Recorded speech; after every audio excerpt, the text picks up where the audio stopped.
Welcome to Monday Quarterback here on WNSP with Jake Coker. I'm Mick Gillispie. A lot to talk about today on the show, and obviously right at the top of the agenda is Alabama's loss to Vandy. Where does this stack up in the history of Alabama football? Thoughts on the game, which we do every week on the show. And it's kind of a talk about where we think Alabama football is and what a difference a week makes. And I think that's the power of the SEC. But one week, you beat a team that had a 42-game winning streak.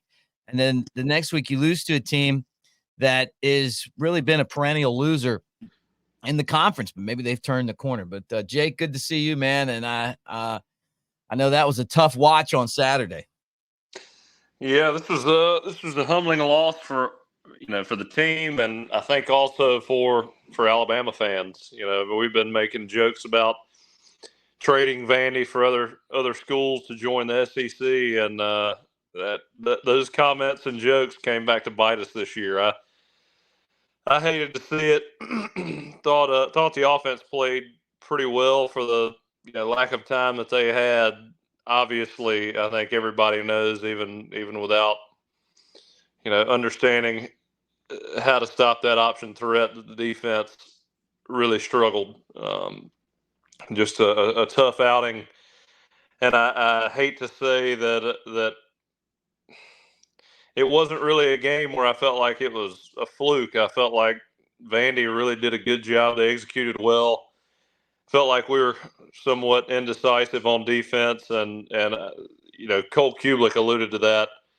I'm not so sure we got physically dominated as much as we were just indecisive up front on what our assignments were, and got us kind of with a head on a swivel, and we're just getting pushed out of the way at that point.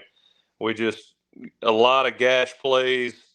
Felt like a lot of times the running back, quarterback were untouched until they got to the second level, and just kind of a lack of physicality up front for us. Just a lot of issues. I think obviously coming off that Georgia win, I do think there was a letdown there. I think our guys are pretty young. I don't think they took Vandy as seriously as they probably should have, and man, it showed on Saturday. I felt like it was a hangover game. I mean, you and I talked about this on the Bama Tailgate show, and I did shows on Cover Crimson. One of them was Vandy can beat Alabama. That was the headline. And I said that because I'd seen these guys play and had a lot of respect for that style of football. Plus, it's a hard offense to defend when you don't see it anymore. I mean, back when I was in high school, a lot of teams ran that. Now you don't see a lot of teams that run that, the triple attack and all that stuff. So maybe like a newer version of it, but all of the ingredients were there for a trap game, hangover type loss, in my opinion. First off, it didn't help at all. And I mentioned this on the show Saturday, and if you guys that listen to it or on the channel, I said that I didn't think it was a good idea for Nick Saban to say that Vanderbilt was the one place in the SEC you could win. They played it on their scoreboard after the game. His quote. Yeah. It's pretty funny. Okay. Well, I mean, the majority of the stands were crimson on Saturday. They were. So, I mean, it's not like Vandy came in there and made it, a place where you couldn't hear on offense, and you're having to signal plays to receivers just to overcome the noise. I mean, again, the majority of the stadium was Alabama fans, so it really wasn't the away scene did not cause an issue for Alabama. No, but I think it's just the rat poison aspect of it was my point. And we did dominate. I mean, I was there in Nashville, and we had way more Alabama fans than we had Vandy fans. I mean, by far. I mean, but look, it's just at the end of the day, what Coach Saban said was right. And when the game starts, whatever he said really doesn't matter. I mean, you settle into what you prepared for all week, and that's a tough game to watch, because Alabama, at some point the logo on the helmet does mean something, and to watch Alabama lose to Vandy, especially ranked number 1, and again, I know we got a bunch of new faces, but we've got a lot more talent, and it's just tough to see Alabama fall to Vandy. I don't think we had lost to them since '86, so 83, I think. '83. 84. So Maybe it was 84. It was 84. so yeah, 40 years. Yeah, 23 Um, game win streak. But yeah, anyway, that was just part of it to me. It was also Alabama wins that emotional game against Georgia. The hangover aspect comes into it. We were talking about Georgia because that game was so epic all week. Nobody's paying attention to that. You don't think you're going to lose to Vandy. I mean, this Vandy team blew a game to Georgia State. So it's not like you look at them now. They almost beat Missouri, and then Missouri got killed, but still they almost beat Missouri. They should have won that game in overtime. So they're really motivated. Hey, we could have done this if we would have been smart and we'd have taken care of business and we'd have kicked field goals. And then that's them. We come in, just beat Georgia, not really respecting Vanderbilt a whole lot. They haven't beaten Alabama or anybody good in a long time.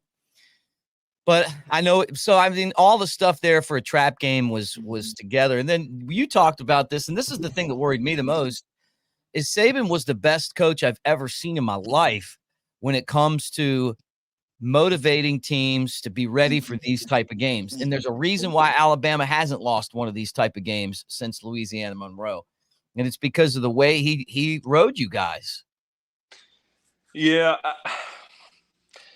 Coach Saban, you are practicing harder for the games that quote unquote, were walkthroughs or didn't matter than you were, a Georgia, an Auburn, those games where he felt like he had to motivate you to get out there and play your best. And he was going to do everything he could to make that happen. Now, look, I don't know what happened during the week. It's very hard for teams, especially young teams, to go out there and perform at the highest level of their capabilities when they feel like they're not going to be challenged.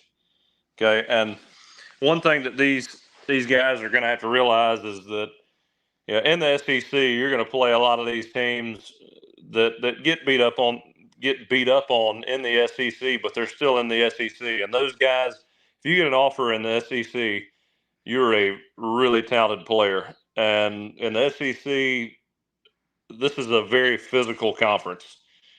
A lot of times you may beat a team on the scoreboard and they may not, play their best, or they may play their best and you're just that much better. But they're always going to be physical games. I mean, I remember we played Arkansas. When I was at Alabama, we played Arkansas.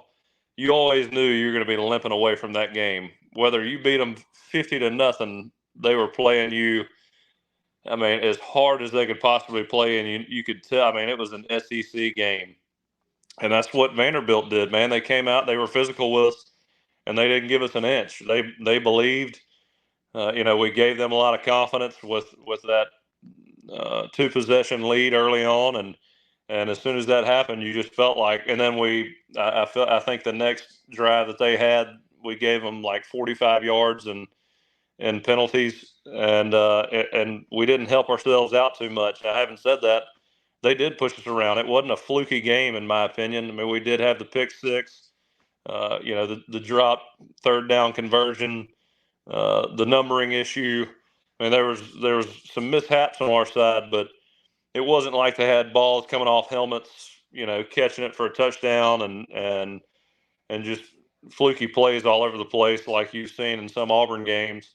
I mean, they made a lot of plays. That fourth down conversion, that was an unbelievable throw, unbelievable catch. They established the run game. Whenever you can dominate the time of possession like that, you're doing something right, and it's not just one play here or there. I mean, that's consistently running the ball. So we got to go back and look ourselves in the mirror and figure out, what our priorities are, because you show up like that on Saturday, any other time during this year, you're going to be looking at 10-2, 9-3, and on the edge of the playoff. When you go through a loss like that, it's easy to discount how good this team can be. And I think, to me, a lot of it was just the emotional, enthusiastic energy that it takes to go out there and do your job. And I feel like they did get pushed around, but I think that, had they been a little bit more prepared mentally, I don't think that would have happened. I just think they figured they were just going to show up and take care of business, and that's why I feel like it was like a hangover. I've had one of those before. You know, what'll happen is I'll drink a lot of beer on Saturday, and then on Sunday I feel like I can't even talk right. You know, and I talk for a living. You know, and that's what a hangover is. People be like, "This guy's the worst host I've ever heard," but then if you hear me on Monday, I'm great. You know, like that's why I call it a hangover. I just don't think that we were prepared mentally the way that you have to prepare. And I want to get into that next segment. We'll talk about that aspect of this game. And then, you know, later on in the show, let's get into what it's going to take for Alabama to find itself back to where they want to find themselves, right? And that's, you know, as one of the best teams in the country. Guys, you're listening to Monday Quarterback, Jake Coker and me, Mick Gillispie, right here on WNSP. We appreciate you for being a part of our show. And don't forget, we're always presented by the Floor Bama, doing it down on the line in Orange Beach. We'll be right back with more of the show right after this. Welcome back to Monday Quarterback. We do it here on WNSP every Monday from 12 to 1, and we appreciate all of you guys for hanging out with us today. That's Jake Coker, the mayor of Mobile. I'm Mick Gillispie, hanging out over on the North Shore area of the Bay, and I know a lot of Auburn fans want us to talk about their loss to Georgia, and we're going to get to that later in the show. Definitely a physical loss for Auburn. And I think for them, what's that, like 3 or 4 in a row? So we won't forget you guys as well. That's the team that Alabama actually won against 2 weeks ago. They actually beat Georgia and then lost to Vanderbilt. It's so funny to think, though, that Alabama could beat Georgia one week and lose to Vandy the next week. I don't feel like the sky is falling. And I know a lot of Bama fans right now do, Jake. I can tell that this one's really kind of hit you hard. And you're not alone. I mean, we absolutely love Alabama. I mean, you've been an Alabama fan your whole life, and I get it. But do you think that this could be a good thing for this team and Kalen DeBoer? Because I do. I think Kalen DeBoer needed this loss because I think he needs to realize, and he just found out that this conference is really, really good. And maybe he knew that. You know, maybe the injuries have really piled up behind the scenes and we don't know about it. But I think that this could be a really good defeat for these guys because I think that they're going to have to grow together as a team if they want to have the season that they wanted to have, which is to win the SEC and win a national championship. Well, when I was at Alabama, I would always, I'd talk to all the assistant coaches who had been in different conferences, West Coast, Midwest, SEC, East Coast, ACC. They would always say that the SEC was by far the best conference. And again, what makes that is just the intensity of football in this conference. And from top to bottom, it means something to every school. And all these schools have athletes. They may not put it together each Saturday and have the best records and be ranked, but they've always got that ability to beat whoever they play whenever they line up based on their athletes and just their physical ability, physicality up front. I think this is going to be obviously wish we would have beaten Vanderbilt, but of all teams to lose to, I hate to see this one, but again, it's a learning experience for a lot of these guys. None of those guys on that team thought they were walking in that stadium and losing on Saturday. But maybe after this, they'll realize that whoever they strap it up against, if they don't show up, they can lose. You're going to have to play physical. You're going to have to be crisp, running routes, timing, not getting pushed around up front, making tackles, something we struggled with Saturday. You got to play clean football in order to win this conference consistently. And those little games, I call them little games, the games that you can look past can ruin a season. And this right here, this could keep us out of the playoff because we've got, Oklahoma, Tennessee, several other big Auburn. I don't care what Auburn's record is. Every time we play them, they're going to show up and play their best game. We got a lot of tough games ahead of us. Had you told me before the season, I'd have said, Georgia, Tennessee, Auburn, Oklahoma, those are the games I'm nervous about. I never circled Vanderbilt. But now you've got all these tough games with a loss against Vanderbilt. You got to play to perfection for the rest of the year. And look, this used to be a good thing for Saban teams the last 17 years. You lose one of the first 4 or 5 games, then for the rest of the season, it just seemed like we were playing with our hair on fire. And so, again, while you never want to lose a game, hopefully we respond the right way. We got a lot of freshmen out there, a lot of new faces, and you see throughout college football, I think 4 out of the top 11 teams lost this weekend and lost games they probably shouldn't have lost. I think you kind of see, and I know it's early on in the year, but this transfer portal, all these new faces everywhere, it's going to be hard for teams to be consistent at a high level with that many new guys playing at new schools and just not having that familiarity with their teammates. You used to, when I was coming through, you grew with the guys next to you with your recruiting classes. Obviously, I know I transferred, and it was tough to transfer in to a brand new locker room. Try to play immediately. I can't imagine what that's like having 3-4 guys on both sides of the ball that are brand new coming in, learning a new system. And you got a brand new system with Kalen DeBoer in itself, and then you've got transfers to add on top of that. So a lot of moving parts. Had you told me we beat Georgia last week, back in June, I'd said, man, that's unbelievable news. But now you've set that precedent with that Georgia win. You got the target on your back. You got to realize you're getting everybody's A game. You're getting that before just because you're Alabama, but when you're the number 1 ranked team, all these teams are going to play out of character in a good way. I'm not ready to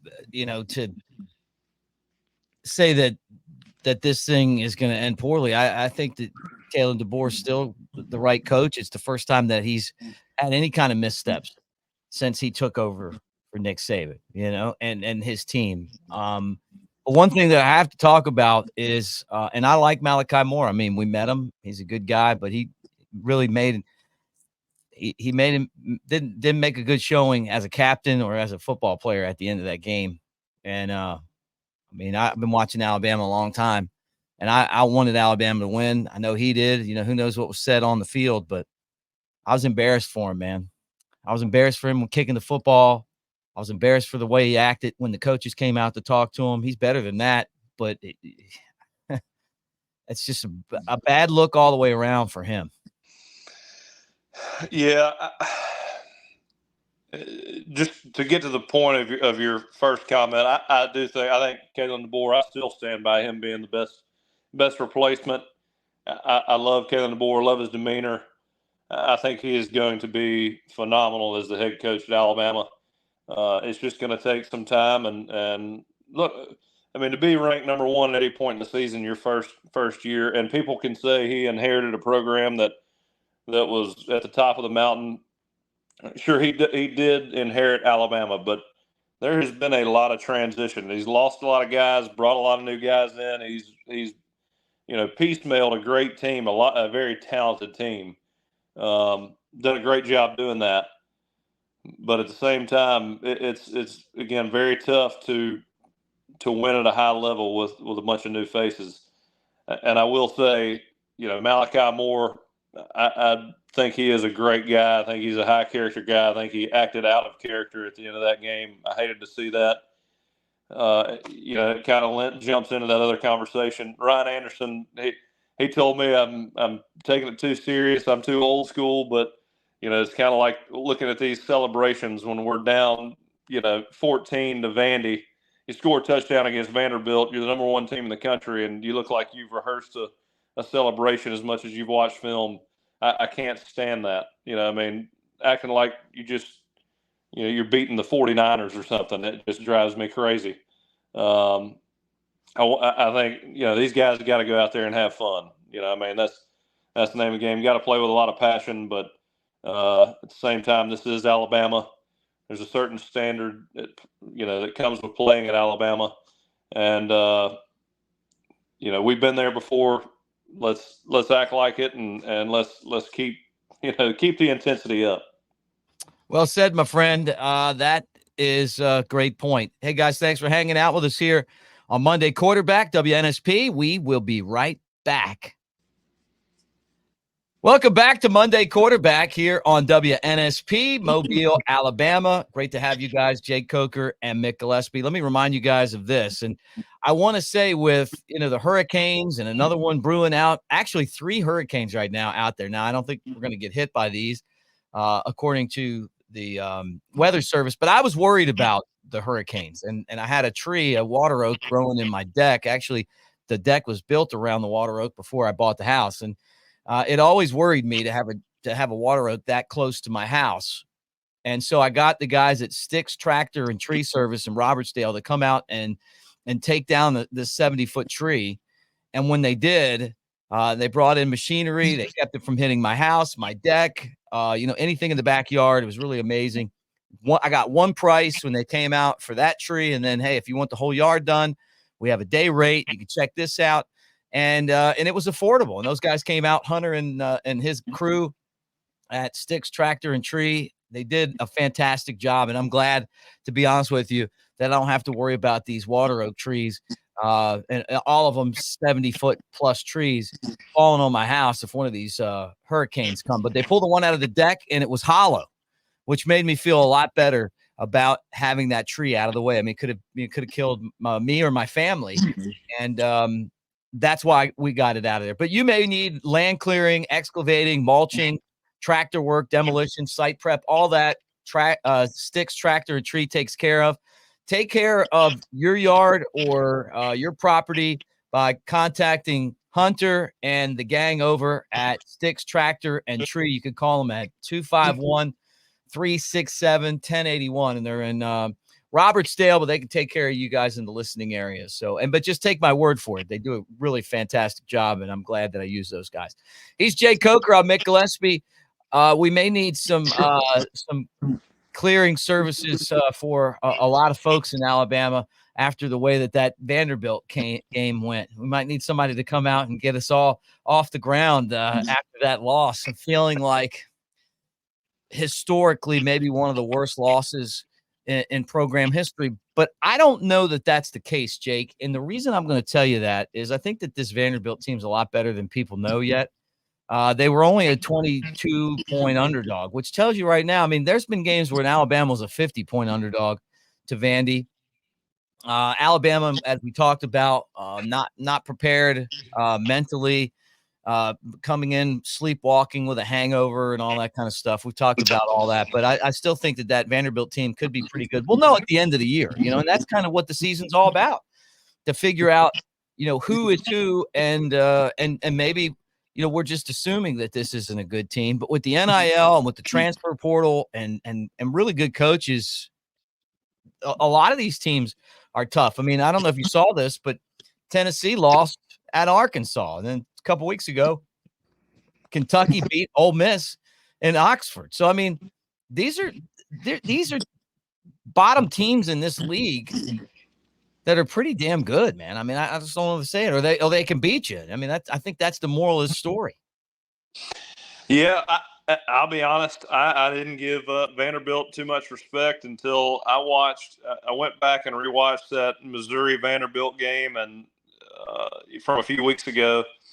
And look, I don't think Missouri's world beaters. I think after watching them a few games this year, they don't seem to have the momentum that they had last year. That especially after watching that A&M game, that was pretty rough. But Vandy looked pretty good in that game. Looked sound, looked sound enough to be dangerous. And if they put a few big plays together, like that 4th down conversion that they had, I mean that play right there won the game. And Pavia, I didn't know who he was until I went back and watched that Missouri game this week, and I was like, man, this guy he can play. And he made some hellacious throws against us, a lot of good back shoulders, and the 4th down conversion, putting the ball where it needed to be. I think he only had, 6 incompletions, something like that. Yeah, with the transfer portal, they're guys, these rosters, they're going to fill up the spots they need to be filled and make up for whatever holes they may have. And I think you may start seeing more of an NFL vibe from college football where, teams aren't going to be able to sustain that kind of stability over long periods of time, winning, 11 out of 12 games or going undefeated. I think that becomes extremely hard, especially in the SEC. It's going to be very hard for the SEC, and it's going to make it tough for, to figure out who needs to be in the playoffs, especially from that 8 to 12 seed range. Yeah, no doubt about it. I mean, I'm still looking at this SEC race, and I'm going, man, it's still wide open. I mean, the Texas A&M surprisingly is creeping up after that dismantling of Missouri, but I didn't think Missouri was really that good. I really didn't. I was surprised that Tennessee wasn't able to do more offensively against Arkansas, but you and I talked about it. Arkansas is always tough there. That didn't surprise me, and I know a lot of you guys want to talk Auburn football, and Auburn lost again, and they're kind of making a habit of losing. I thought that they would show up and play a better game against Georgia, and I told you this. I thought that the moral victory that Georgia had against Alabama, I thought, well, they're not gonna they're gonna struggle, but they absolutely destroyed Auburn 31-13. And so Auburn's now 0-3 in the SEC. But the race is wide open. How about Florida taking care of UCF? A little bit of respect there. We were talking about Rob Sale, who, actually showed up to the tailgate show before. Mike Johnson and I were talking about that on one of our shows. He's the offensive coordinator at Florida. He's a great guy. And when he reminded me of that, I thought, man, you know what? I forgot I knew him. And, it's even though, Florida's a rival of Alabama, you pull for the people that you know in this game. And I think if they would have lost that one, then Billy Napier and those guys would have gotten fired. But they took care of business. Yeah, I hope Florida can get it back on the right track. I hope he finds a guy at quarterback to find some stability back there, somebody who can start for a few years. Been with Billy at Florida State and Alabama, and solid guy. Just I hope all that works out the right way, because I know he works hard and he tries to build a good team chemistry, a good team atmosphere, builds those kids up. So I'm pulling for Billy. I'm glad they got the win Saturday. Let's talk about this week's game against South Carolina. And for those of you guys that are hanging out with us, I want to remind you that we'll be on the air Saturday with the Bama Tailgate Show right here, 9 to 11. We'll go to Tuscaloosa and do that. We actually record the show Friday. So going back to a home game for Jake at Innisfree, 1-3 on Friday. We go back there to record the show. So if you're going to the game and you're going to be there early, swing by and say hi to us. Been pretty fun. Like, we've actually had a lot of people show up and hang. And then 2 weeks when we play Tennessee, you and I will do the show from Coastal on a Friday, the new restaurant in Orange Beach. That'll be fun too. Free food. Hopefully we'll get some free food there. Hey, Coastal's a hard spot to beat, man. I don't know. I'm sure just about everybody that listens to this show has been down there, but if you haven't, you're missing out. Yep. So come and get some food and hang with us. Maybe a Bloody Mary. Be a good day for a Bloody Mary. If you're Alabama, what do you do? If it's Coach Coker and you show up on the Sunday, after that just embarrassing loss, and let's call it an embarrassing loss, what do you say to the team? Oh, I mean, this would be a Saban-esque type week. It'd be the worst week of practice you've ever had, and kind of forget about, the win or loss next week doesn't really matter. It's all about getting better and making sure you're as flawless as you can be. Obviously you're game planning for South Carolina, but if every rep's not perfect, I'm starting it over. We're going back to the drawing board. And physicality on defense is key. I mean, I want those guys to just be wreaking havoc. It's like what Coach Saban used to say: control your box. Well, defense, your box better be dominated every play. And just ruthless attention to detail. and physicality and aggression.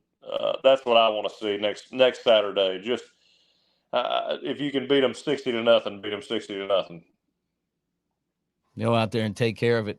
Yep, it's a big week for Alabama, and I'm putting my money on DeBoer. I think Alabama's going to bounce back. I think they're going to play a much better game. I think that this was an eye-opening win. I think it's hard emotionally to go from winning the biggest game of the season to having the worst loss of the season, but it could happen. We just haven't seen it at Alabama. I mean, Ohio State's had some of these type losses.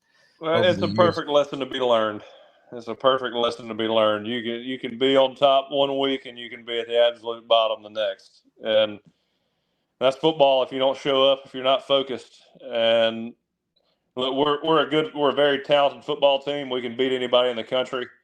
But I'm not ready to say when we got that number one ranking last week, I was like, oh man, I don't know about that just yet. I don't know if we're ready for that. And we proved that we weren't ready. Are we capable? Yes, but were we ready for it? No, we weren't. Yeah, it's a bullseye, man, and not.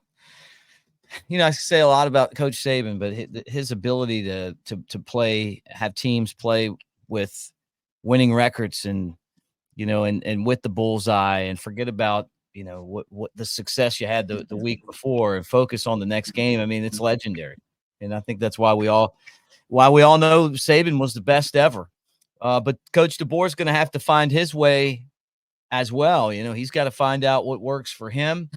And he's going to have to get this team's attention, and he's also going to have to find discipline. I mean, when captain, acts like Malachi Moore at the end of the game, that tells you something too. And I remember when Shula was head coach, and we had a lot more of that stuff. It didn't happen as much with Saban, but honestly, over the last few years, I mean, it did happen some with Saban. You had the wide receiver that was, doing stuff like that. Maybe not like that, but penalties and just things that we really weren't accustomed to. But with that said, I put my money on this team and DeBoer. I still believe in Malachi Moore as well, too. I think that he's probably just let his emotions get the better of him, and I bet that he'll bounce back as well. I'll say this. I can appreciate the frustration. The way he went about it was completely wrong, totally wrong, and he needs to be disciplined for that. But, he came back. He stuck around. He's been loyal to Alabama, and he's looking around at a team that did not play their best. Look, I think they played hard, I guess, but they didn't come out there with the same intensity that they came out with against Georgia. And I can't imagine the amount of frustration to have as that being part of your legacy that you lost to Vanderbilt for the first time in 40 years. And so while I understand the frustration, he took it out the wrong way. There's no doubt about it, and he needs to be held accountable for it. But, I can't imagine. I just told somebody, I said, man, I'm glad I wasn't on the team that lost to Vandy for the first time in 40 years. I mean, that's not a good thing to have over your head. And so I can imagine he's pretty frustrated. We'll take a break. We'll come back. Final segment of Monday Quarterback here on WNSP Radio in Mobile, Alabama. Return. Final segment of Monday Quarterback here on WNSP. Jake Coker and Mick Gillispie with you every Monday, talking Alabama and SEC football. Alabama, the tough loss to Vanderbilt. They take on South Carolina, a team that can be sneaky good, a lot like Vanderbilt. They put games together where they're tough to beat. They're going to be in Tuscaloosa on Saturday, and that is an early game. 11 a.m. kickoff. I'm sure that the Alabama players are excited about that just because you want to get out on the field as soon as possible and try to get back on track, I'm sure. Yes, South Carolina's a team that can be dangerous. I mean, we as Alabama fans, that South Carolina is capable of beating you. Everybody remembers that Stephen Garcia year about 12, 13, 15 years ago. They've always got athletes. They love football up there, and they're coming down here, and they're not – I can't imagine that they're afraid of anybody, especially after our performance last week. So I think we got a week to figure it out. I think we come out with a lot of intensity, and we're not going to – I don't think we're accepting that kind of embarrassment again this year. Hopefully not. And I can't imagine, again, we talk about Malachi Moore. Hopefully he takes that energy in the next week and motivating those guys and being a leader and gets that defense on the right track. That's what the hope is for sure. Big. I think this is a good game to get you, going in the right direction again. And then you got to go to Knoxville and play Tennessee. I'm curious. I'm just really curious to see what the week looks like for Alabama. How does Kalen DeBoer handle this loss? It seemed like, people were criticizing his T-shirt, his wardrobe, wearing a T-shirt, not wearing, Gene Stallings used to wear a complete suit. I don't know. I mean, I know it's changed a lot. I like Coach DeBoer. But I'm just curious to see how he bounces back too, personally. I mean, this is a tough one. And I don't know that any stop he's ever had, he's probably never felt this kind of pressure around a loss. Well, again, when you come to Alabama and there's more people to welcome you at the runway than there was at the spring game of your previous school, there's going to be more pressure. And again, that's why he came here. Embrace the pressure, embrace the intensity. That's what makes Alabama special, and it's part of it. When we lost to Ole Miss, I know there was a lot of people calling for my head, and a lot of other people on that staff and on that team. It's part of it. It's what makes Alabama special. You got to understand that when you come here, and hopefully it's a learning lesson. And you fight through that. It makes the team closer, which I think it did for us back in 2015 after a loss. So it kind of gives you that us versus the world mentality. And sometimes it's a good thing that people give up on you.